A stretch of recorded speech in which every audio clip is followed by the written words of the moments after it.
Three, two.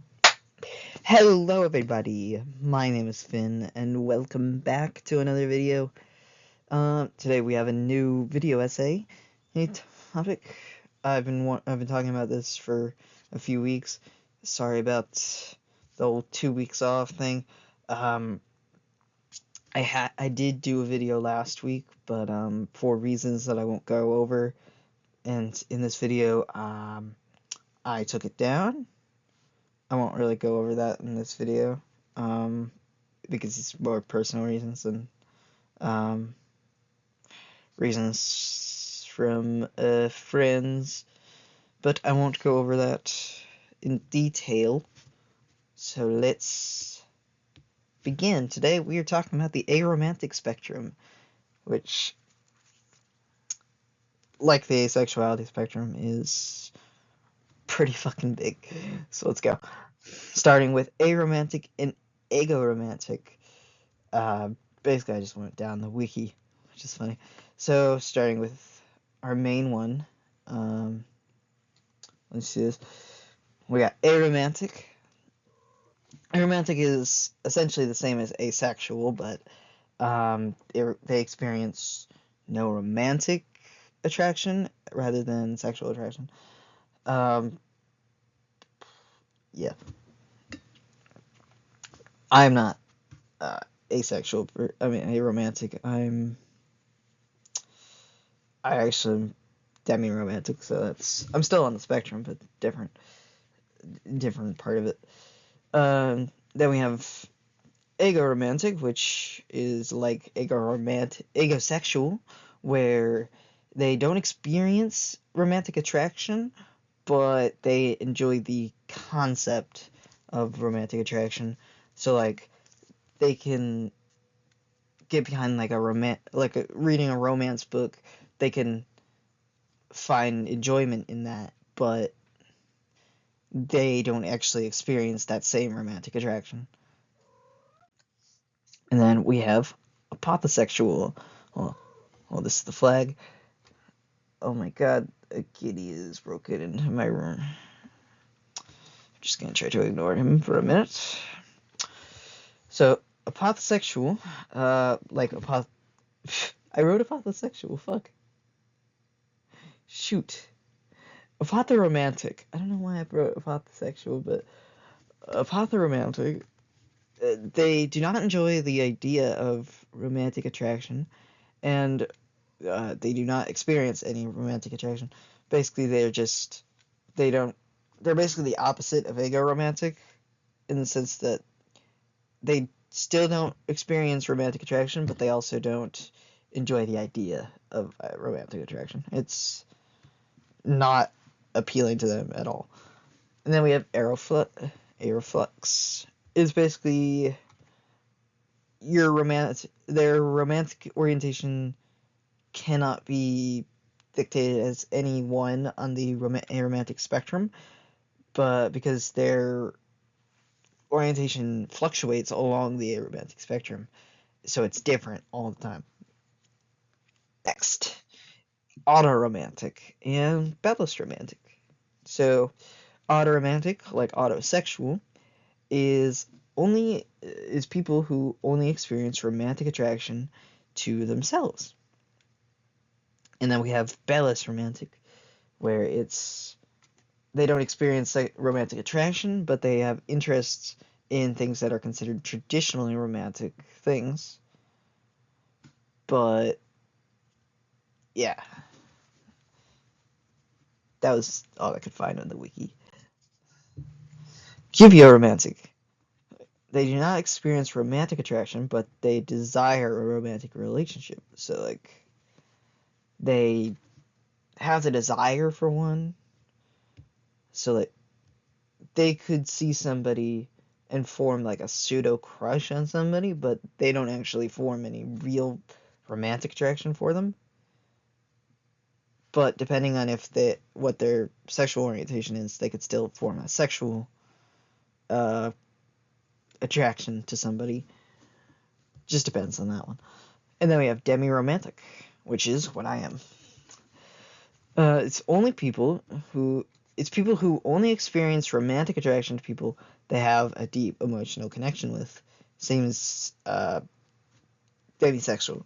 Well, a lot of these are just the same, but with romantic attraction rather than sexual attraction. And that's kind of the whole point of it. There are a few in here that are actually different from the asexual spectrum. There's a few that don't have a counterpart in the asexual spectrum, which is weird. I have a bit of decino-romantic, which I think is one of the ones that I was just talking about, with no asexual spectrum counterpart. So basically, they do not experience full-on romantic attraction, but they do experience liking someone instead of loving them romantically, and the attraction goes no further than that. That's basically it. For aromantic, they only form attraction into people they have no emotional connection with, and then they lose that attraction once they form an emotional connection with that person. And then that's the fun.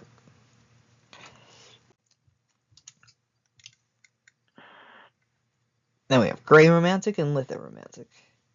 So with gray romantic people are basically it's like a gray area between aromantic and basically like heteroromantic or homoromantic. Basically just any anything on the alloromantic spectrum. It's a gray area between aromantic and anything on the alloromantic spectrum, which is just like heteroromantic, homoromantic, biromantic, panromantic, stuff like that. I might go over that in a different video, but that's essentially what gray romantic is. They rarely feel romantic attraction, or they can feel low amounts of romantic attraction, and they can experience absolutely no romantic attraction whatsoever. It's different for every gray romantic person. Then we have lithoromantic. Lithoromantic people experience romantic attraction, but they do not want that attraction to be reciprocated. So it's sort of like, it's similar to phraromantic, I see, but different in the way where they only seem to be attracted to people who they know don't reciprocate those romantic feelings for them, which is interesting. And then we have QE-romantic and recipromantic. So with QE-romantic, also known as WTF romantic, which was funny. I read that on the wiki, which will be in the sources below in the comments once again. So essentially, they are not able to be categorized as any romantic orientation, and basically can't tell the difference between different types of attraction. It's basically just they don't know at all. It's basically like queer romantic. They don't know what the fuck romantic attraction they actually are. Yeah, which is why it's called, also known as WTF romantic. Yeah, alright, next. Recipromantic is the flag. I like it. They only experience romantic attraction to people that are also romantically attracted to them. They only experience attraction to people that reciprocate those feelings. Which explains the name, recipromantic. Next, we have so coming soon, next week, we are going to be doing the next episode of our podcast. Me and Toby are getting back together. The topic is still undecided. If you want to comment anything below, any suggestions for topics that we could do, feel free to comment those below. that would be greatly appreciated. If you're interested in learning more about the things we have talked about in this video, the sources will be listed below in the comments. And also feel free to comment below for possible future topics we could do. As much as we have plenty of topics to do, we'll run out eventually. So we'll need people to comment new topics. We don't... Yeah, okay. And if you enjoyed the video and you're new here, feel free to subscribe. I think that the more subscribers we have, the more we can sort of help more people with our content. I'm happy to say I actually have gotten people who have told me that my videos have personally helped them, and that feels amazing. So I feel like if we can spread these videos out more, it'll be a higher likelihood of helping even more people. And that's mainly why I made this channel. So that is all for today. If you guys enjoyed, once again, feel free to subscribe. If not, that's okay. But that is all for today. See you guys next time, where we are going to be doing episode 2 of the podcast.